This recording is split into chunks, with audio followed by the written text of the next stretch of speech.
today. But over the past few weeks, we've been walking through the book of 1 Corinthians and looking at our values that we hold here at New Tribe Bali. We've looked at freedom, we've looked at excellence, we've looked at unity, we've looked at honor, and today we land on the last one, but certainly not the least one, compassion. And compassion is something that I witnessed firsthand this week from this community. Because many of us are still grieving the loss of our beloved sister and friend, Tasha.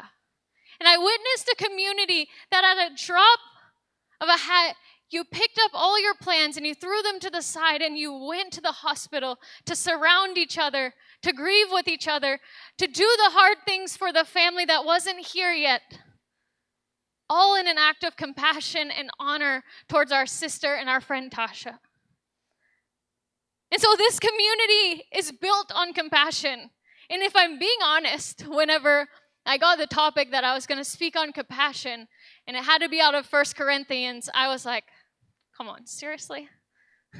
Because it's like the most cliche thing ever to preach on 1 Corinthians 13. And that's like where you find love in this book. And so like it's the obvious choice. And so I was dreading it, and I was like, I don't want to preach the wedding chapter, the love chapter, the one that's printed on every wall. Love is patient, love is kind. It's beautiful, but there's got to be more to the story than just 1 Corinthians 13 about compassion in this book. And so that's when I began to realize that Paul didn't just preach love and compassion in one chapter, but he was preaching it the entire letter. And if you zoom out and you look at all 16 chapters all at once, you realize that 1 Corinthians is just one long lesson about compassion. It's in the arguments. It's in the chapters about food sacrificed to idols. It's in the instructions about the dinners that they were messing up. It's everywhere. And so this morning, instead of preaching 1 Corinthians chapter 13, we're going to look through the entire book and discover how compassion was the thing that held the whole letter together. Before we jump into it, I want us to be anchored in this one tiny verse. In chapter 8, verse 1, it says, knowledge makes us feel important, but it's love that strengthens the church. And then there's another translation that says, knowledge puffs up, but love builds up. And I love that translation so much because it gives us a really visual representation of what Paul's talking about. Puffs up. It's like being a balloon that's being inflated. It keeps growing bigger and bigger and bigger on the outside. But as soon as you pinch it just a little bit, poof, it's gone completely. But then there's love that builds up. And I see it like a brick. Like you're building a house that's sturdy, a house that's steady, a house that's going to last for a long time. And so the church that Paul was writing to was all full of puff. They were puffed up about their knowledge. They were puffed up about their spiritual gifts. They were puffed up about their freedom. And Paul looks at it all and says, basically, it's all useless without love. And so compassion always asks this one question: are my actions building others up? Because love multiplied by actions equals compassion. And if you think about it, anything multiplied by 0 is still 0. So if we take our actions and we keep multiplying it by what, if our actions are 1 million and we don't have any love, we go 1 million, 1 trillion, 1 billion. Anything multiplied by 0 is still 0, which means we have to have love multiplied by our actions to get compassion. And so let's jump in. I saw in this book that there's 3 things that Paul kind of points at about compassion. The first thing is that compassion reaches down the ladder. But before he told the Corinthians to care about anybody else, he started reminding them who they were before they encountered Christ. In 1 Corinthians 1:26 through 29, it says, remember, dear brothers and sisters, that few of you were wise in the world's eyes, or powerful, or wealthy when God called you. Instead, God chose the things the world considers foolish in order to shame those who think they are wise. And He chose things that are powerless to shame those who are powerful. God chose things despised by the world, things counted as nothing at all, and He used them to bring to nothing what the world considers important. Foolish, powerless, despised, counted as nothing. That's what Paul used to describe the people of Corinth before they encountered Christ. Corinth was a status city, and if we look at it, I would equate it to a modern day or an ancient version of Bali. A place where people ran on reputation and who knew who and who was impressive. And the church in Corinth had soaked up all of this stuff. They had imported making statuses important. They had imported ranking each other by who knew the most. And Paul was trying to bring them back. And he basically asked them, have you forgotten how you got in the door in the first place? You didn't get chosen because you were impressive. God deliberately, on purpose, reached past the wise and the powerful and the celebrated and chose the nobodies. He chose the overlooked. He chose the people that the world had counted as nothing, and He made them the center of His plan. And if we back up a few more verses in chapter 1, it says this kind of shows us how God operates. Paul is describing how our God operates. It says in verse 25, this foolish plan of God is wiser than the wisest of human plans. And God's weakness is stronger than the greatest of human strength. God chose to save the world through the means of weakness. Not through a mighty, handsome warrior king riding in on a beautiful stallion, but through the son of a carpenter riding in on a donkey.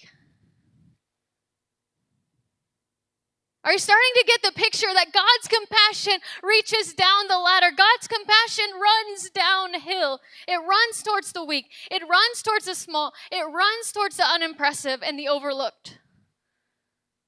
It runs towards the people that can't do anything in return for you. That's the direction of God's heart. But the only way we can be people that have compassion that reaches down the ladder is to realize that we were once carried up the ladder too. You were the foolish thing that God chose. I was the foolish thing that God chose. You were the one counted as nothing. I was the one counted as nothing. But He decided to count us as everything. He's also the one who chose to clothe you in righteousness. He's the one who chose to make you holy in His sight. He's the one who chose to tell you that you are now a son and a daughter of the Most High King. And because of that, we as followers of Jesus should be the most compassionate people in a room. Because we remember that we were once carried up the ladder. So we should be the first to reach back down and grab others and pull them up. I want to share a short story. I'll make it really short. Last year I was in the States, and my cousin was like, "Hey, have you seen this TikTok thing? This lady's doing a social experiment." And I was like, "No, I haven't seen it." And she showed it to me. And there was a lady, she wasn't a Christian, but she was going around and she was calling every church that she could find on Google and telling them that her daughter needed formula, like she didn't have any money to buy the formula. Just telling them that she was in need, basically. And when she called, basically every single church said, "No, sorry, we can't help you. No, sorry, we can't help you, but here's a list of government services that maybe can help you." And as I was thinking about that, I was like, we should be the most compassionate people in the room, the ones ready to help at a moment's notice. But when we begin to forget that we were the ones that were picked up and pulled up the ladder, that's when our compassion starts to dry up. The moment that we start to believe that I'm in God's family because I'm a little bit smarter, I'm a little bit more disciplined, I'm a little bit more impressive than the other people, that's the exact moment we start to lose the ability to look at others with compassion. Because now we're looking down the ladder instead of reaching down the ladder to pull people up. So this morning, are you looking down the ladder, or are you reaching down the ladder to pull others up with you? The second thing that Paul shows us throughout this book is that compassion lays down its rights. And he starts to get really uncomfortable about this.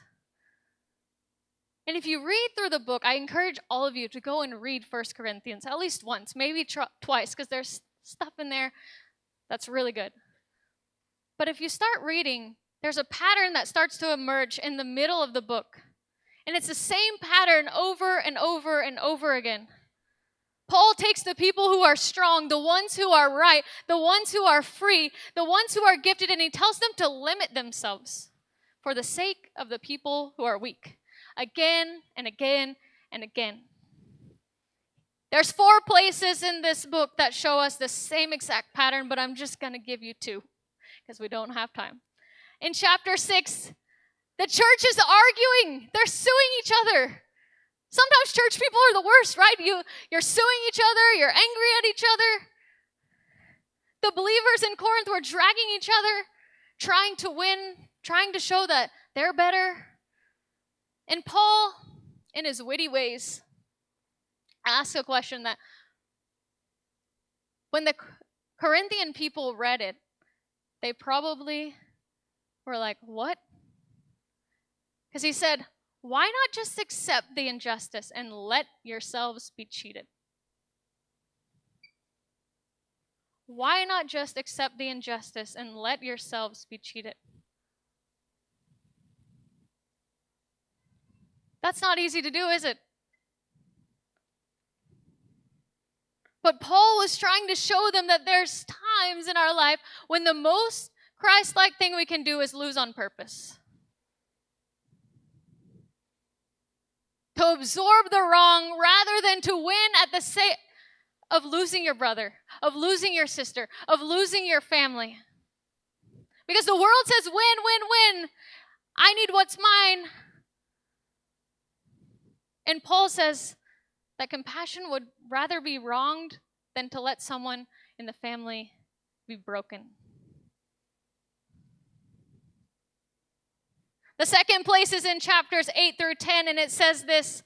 The Christians were asking questions of, can a Christian eat meat that's been sacrificed by idols? And now most of the believers said, of course we can. We know those idols aren't real. We have the knowledge. We're free. And Paul said, yes, you have the knowledge. But knowledge makes us feel important, and it is love that strengthens the church. And then he says in verse 11, if you flaunt your freedom, a weak believer for whom Christ died will be destroyed by your superior knowledge.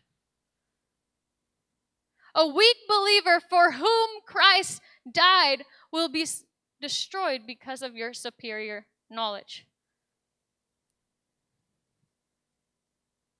That person that you're a little bit embarrassed about, that fragile person, the one who's always making a mess, Christ died for that person. And Paul said, how dare you trample over these people for the sake of exercising your right that you technically have? Your freedom is not more important than the people that Jesus bled and died for.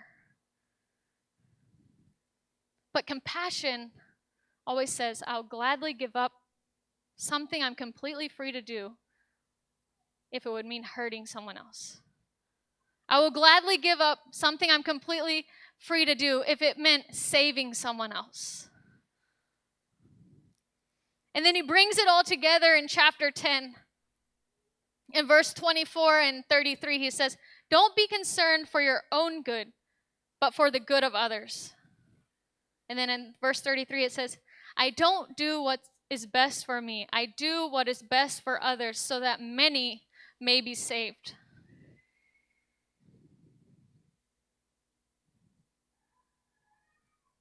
We do what's best for others so that many will be saved. Compassion lays down its rights. And maybe it's in your marriage. You keep running this scoreboard in your head of everything you do versus everything that they do, and you're thinking, why do I always do so much more and they never do a thing? And maybe you're right. Maybe you do carry more weight than they're carrying. But I would propose to you this morning that the compassionate thing to do in this situation is to tear up that scoreboard, to lay it down, to lay down your right to be appreciated for every single little thing that you do and serve anyways. Because one keeps score and puffs up with our knowledge, and the other lets it go and builds up the other person. And somehow we've come to measure compassion by how much we feel. Whether our heart is moved at this dramatic movie, or whether our heart is moved at this story of these children, our feelings matter. But Paul was measuring compassion by something different. He was measuring compassion by the willingness to give up something for someone weaker than you. Freedom that just does whatever it wants puffs up, but freedom that lays itself down builds up. And watch what happens when you put compassion next to the other values we've been preaching about all month. We've talked about freedom, right? That real freedom is being free enough to lay down my rights for someone else's good. Compassion is underneath our freedom. We've talked about honor, that some parts of the body require special honor, even though they're the least honorable. Compassion is underneath our honor. We've talked about excellence, that whatever you do, do it for the glory of God, not to be impressive, but to serve God and to serve others. Compassion is underneath our excellence. We've talked about unity, the picture of one body where no part can say, I don't need you. Compassion is underneath our unity.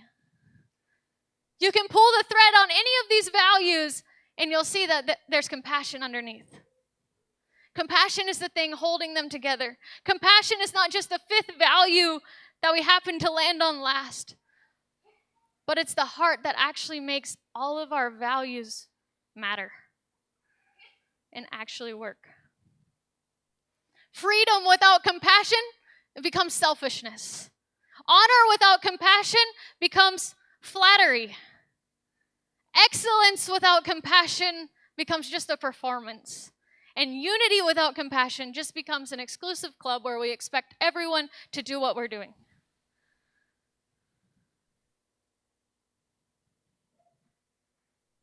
So what is one right that you can lay down this week for someone who is weaker than you? What is one thing you can do this week to pull someone up the ladder with you, to reach down the ladder and build them up?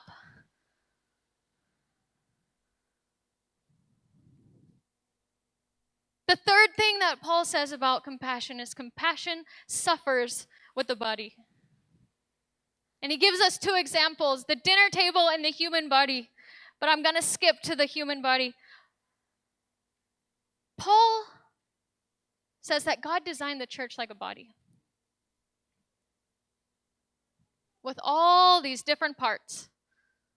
He arranged it exactly how it should be. And then he goes on to say in verse 25 and 26, so that there should be no division in the body, but that all members should care for each other. If one part suffers, all the parts suffer with it. If one part is honored, all parts are glad.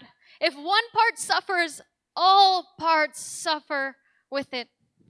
Compassion was built right into the structure of how a church should be, how a healthy community should be. Your pain is supposed to be my pain. When one of us is hurting, all of us are hurting. And I've seen it happen time and time again in this community, and it's why I love this community, because you guys are full of compassion. I've seen it with Tasha. This one connect group, they dropped everything and they started caring for her when she was sick. They managed their schedules to be able to take her to the doctor, to do other things. When one is hurting, all of us surround them. It's like when you stub your toe in the dark. Your whole body responds, right? It's not just like, oh, you look down, oh, I stubbed my toe. That's a toe problem. But your whole body responds. You're probably like, ah! And you're like, what did I do? Your face winces and you just stop in your tracks. The whole body organizes itself around one part that's hurting. That's how a healthy body works. Compassion is suffering with the body. It's honoring with the body. When one person is honored, we're all honored. When one of us is grieving, when one of us has lost a job or a marriage or a loved one, when one of us is sitting in a hospital waiting room, the healthy body of Christ doesn't just carry on like nothing is wrong. It moves towards the pain. It reorganizes itself around the one who's hurting.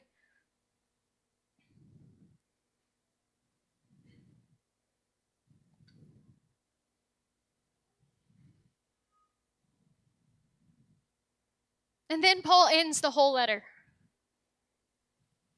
16 chapters with 4 words. And do everything with love. That's more than 4 words. We'll just skip the and. Do everything with love. Everything. And as we close this morning, if you've listened to this and created a to-do list in your brain of things you need to do to be more compassionate in your life, you might have missed the whole point. You'll walk out of here feeling defeated because you have a long list of things like, I should do better in this, I should do better in this. And we don't have the capability to do it. And that's why through 1 Corinthians, Paul's letter continually points us back to the cross, the ultimate act of compassion. Every command of Paul in this letter is not for us to try harder or do better, but it's to pass on what we've already received. He began by reminding the Corinthian church of who they were and the love that they had received from God. The ultimate gift of salvation through Jesus Christ. To reach down the ladder to those who are weak and pull them up with us. To lay down our rights so that some would be saved, so that many would be saved. And to join in suffering in honor of the body so that we might build each other up. So if you feel this gap between the compassion that God and Paul are describing and what's currently happening in your life, don't go home and try harder. But I would propose to you this morning that gap is an invitation to come back and sit at the feet of Jesus and receive the love and compassion that he has for you, because only after we have received what God has for us can we give out compassion. Compassion isn't something that we can manufacture. It only flows when we first received it. It flows from heaven to the cross through Jesus and into our hearts and out through our hands to the rest of the world. And like I've said many, many, many times, it's something that I've seen this community do over and over and over and over again. And I met someone this week that's been attending our church for 2 years, and they had no idea that we do outreach. Outreach is the heart of this church, but we don't always publicize it. But we have a team that goes up into the villages 2 to 3 times a month to do English clubs, to do medical outreaches, to do prison ministry where we get to share the gospel of Jesus. And they do it all out of compassion. They do it all to reach down and pull up the person. They do it all to lay down their rights because most of them are quite well off, but they lay down what they have and say, I'm going to serve these people so that they may be saved. And so this morning, I want to show you guys a video because we don't ever publicize this.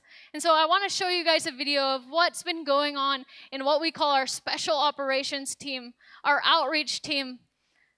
Because what they do is really behind the scenes. No one really knows what they do. But I want to tell you this. When I first went to the village that I went to this past few weeks, basically no one wanted prayer. And after 3 to